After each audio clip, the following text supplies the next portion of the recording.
আজকে একটা দারুণ ড্রাই ফ্রুট কেকের রেসিপি আপনাদের সাথে শেয়ার করছি। উইদাউট ডিম এবং উইদাউট ওভেনে করব। আর এই রেসিপিটাতে আগে থেকে ফ্রুট সোক করার কোনো প্রয়োজনীয়তা নেই। যেদিন মনে করবেন সেদিনই বানিয়ে ফেলতে পারবেন। So welcome back to cook with এবং আর আমি সৌরভ। চলুন তাহলে শুরু করা যাক রেসিপিটা। আচ্ছা, প্রথমেই যে ড্রাই ফ্রুটসগুলো সোক করার প্রয়োজন সেগুলো আমি আলাদা করে নিচ্ছি। আমি এখানে নিয়ে নিয়েছি ব্রাউন কিশমিশ, এই 50 থেকে 60 পিস। ড্রাইড এপ্রিকট ছোট ছোট টুকরোয় কেটে নিয়েছি 6 থেকে 8টা। কালো কিশমিশ নিয়ে নিয়েছি 50 থেকে 60টা। আর খেজুর ছোট ছোট টুকরোয় কেটে নিয়েছি 6 থেকে 8টা। ড্রাই ফ্রুট আপনারা আপনাদের ইচ্ছা মতো আরও যা ইচ্ছা সংযোজন করতেই পারেন। আচ্ছা, এবার এগুলোকে আমি একটা সস প্যানে নিয়ে নিচ্ছি। আর তার মধ্যে দিয়ে দিচ্ছি 200 ml অরেঞ্জ জুস। এটা আপনারা ফ্রেশও ইউজ করতে পারেন অথবা টেট্রা প্যাকও ইউজ করতে পারেন। আর যে কোনো ফ্রুট জুসই ইউজ করতে পারেন। এবার ড্রাই ফ্রুটসগুলোকে এই জুসের মধ্যে ফোটাতে হবে। এতে ড্রাই ফ্রুটসগুলো জুসটা সোক করবে আর আরও জুসি হয়ে যাবে আর ফুলে উঠবে। এটা যখন অনেকটা ড্রাই মতো হয়ে আসবে তখন ফ্লেম থেকে সরিয়ে নেব আর ঠান্ডা হতে দেব।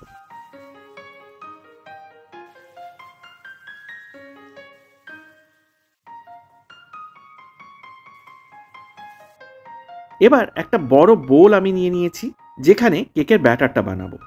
এক এক করে প্রথম খেপে নিয়ে নিচ্ছি মেজারিং কাপের হাফ কাপ টক দই, 3/4 কাপ চিনি। চিনিটা আমি মিক্সার গ্রাইন্ডারে পাউডার করে নিয়েছি। দিয়ে দিচ্ছি মেজারিং কাপে 3/4 কাপ গলানো মাখন। মাখনটা যেন মোটামুটি রুম টেম্পারেচারের হয়, খুব গরম না হয়। আর দিয়ে দিচ্ছি 1 টিস্পুন ভ্যানিলা এসেন্স। এবার এগুলোকে একটা হুইস্কারের সাহায্যে খুব ভালোভাবে ফেটিয়ে আমি মিশিয়ে নেব যতক্ষণ না একদম সিল্কি ক্রিমের মতো একটা কনসিস্টেন্সি চলে আসছে।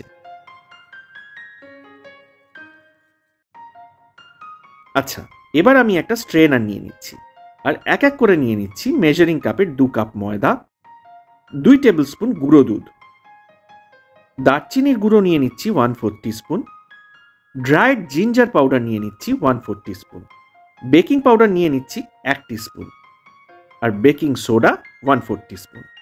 এবার এগুলোকে আমাদের সিফট করে নিতে হবে। দেখুন আমি যেভাবে ঠিক চেলে নিচ্ছি এইভাবে আপনারাও চেলে নেবেন। আচ্ছা, এবার আমি দিয়ে দিচ্ছি একটা জায়ফলের 3 ভাগের 1 ভাগ।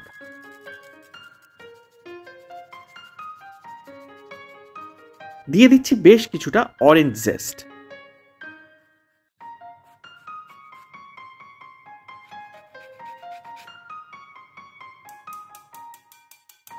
আর কিছুটা লাইম জেস্টও আমি দিয়ে দেবো।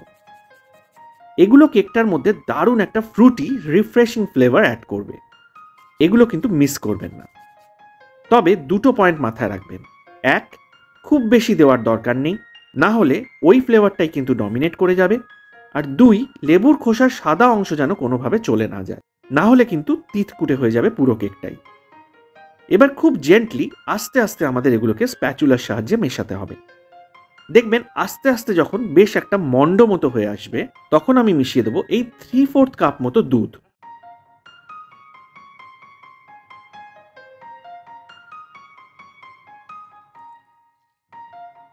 এটাও এবার আস্তে আস্তে স্প্যাচুলার সাহায্যে আমাদের মিশিয়ে এটার একটা ব্যাটার মতো তৈরি করে নিতে হবে। লক্ষ্য রাখবেন যাতে কোনোভাবে যেন লাম্প না থাকে।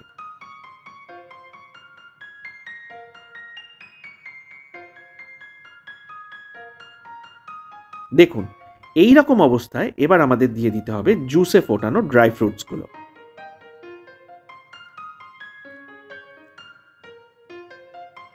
আর এরই সঙ্গে আমি দিয়ে দিচ্ছি 25 থেকে 30টা চপ করা কাজু, 10 থেকে 12টা চপ করা আখরোট আর 25 থেকে 30টা চপ করা আমন্ডস। এখানে আপনারা আপনাদের ইচ্ছা মতো যে কোনো রকম ড্রাই ফ্রুট কিন্তু ইউজ করতে পারেন। আর পরিমাণ একটু কম বেশি হলে কিচ্ছু যায় আসবে না। আচ্ছা, এগুলোকে এবার খুব ভালোভাবে ব্যাটারটার সাথে মিশিয়ে নিলেই আমাদের কেকের ব্যাটার কিন্তু বেকিংয়ের জন্য রেডি।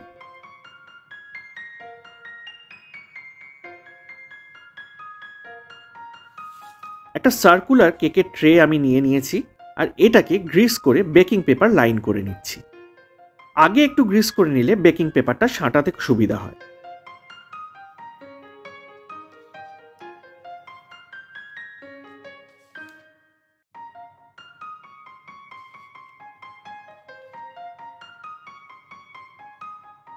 এবার কেকের ব্যাটারটা আমি এর মধ্যে ঢেলে নেব।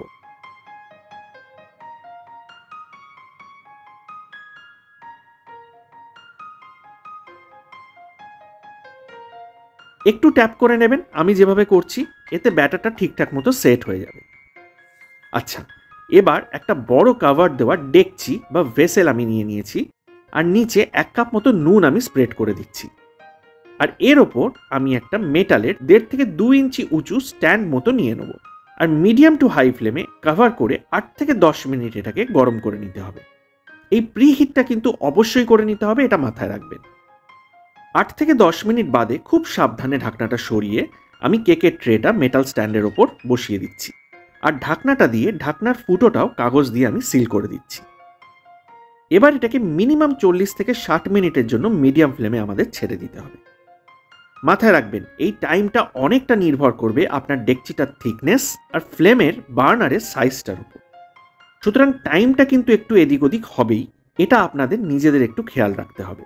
ওপরে চেষ্টা করবেন কাঁচের ঢাকনাই ইউজ করতে, তাহলে খেয়াল রাখতে পারবেন কেকটা কত দূর হলো।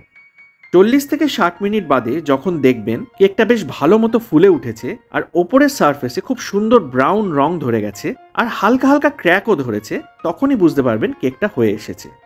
এই সময় একটা টুথপিক দিয়ে কেকের মাঝখানে ফুল ঢুকিয়ে বের করে নেবেন। যদি দেখেন যে টুথপিকে কিছু লাগলো না, তাহলে বুঝবেন যে কেক আপনাদের একদম পারফেক্টলি রেডি। আর যদি দেখেন যে টুথপিকে কাঁচা মতো কিছু লেগে থাকছে, তাহলে এটাকে কিন্তু কভার করে মিডিয়াম ফ্লেমে আরও 10 থেকে 15 মিনিট বেক করে নিতে হবে। আবার বলছি, টাইমটা কিন্তু ভেসেল আর বার্নারের ওপর অনেকটাই নির্ভর করবে। তাহলে দেখতেই পাচ্ছেন ড্রাই ফ্রুট কেক কিন্তু আমাদের একদম রেডি। তাহলে অবশ্যই একবার এইভাবে বাড়িতে ট্রাই করুন। ডিম ছাড়া এই কেকটা কোনো অংশে কম নয়, যতক্ষণ না করে খাচ্ছেন ধারণাও করতে পারবেন না। অবশ্যই কমেন্টে শেয়ার করবেন আপনাদের এক্সপিরিয়েন্স, কেমন লাগলো রেসিপিটা। ভালো লাগলে চ্যানেলটা কিন্তু অবশ্যই সাবস্ক্রাইব করে নেবেন, না হলে আরও দারুণ দারুণ রেসিপি কিন্তু মিস হয়ে যেতে পারে।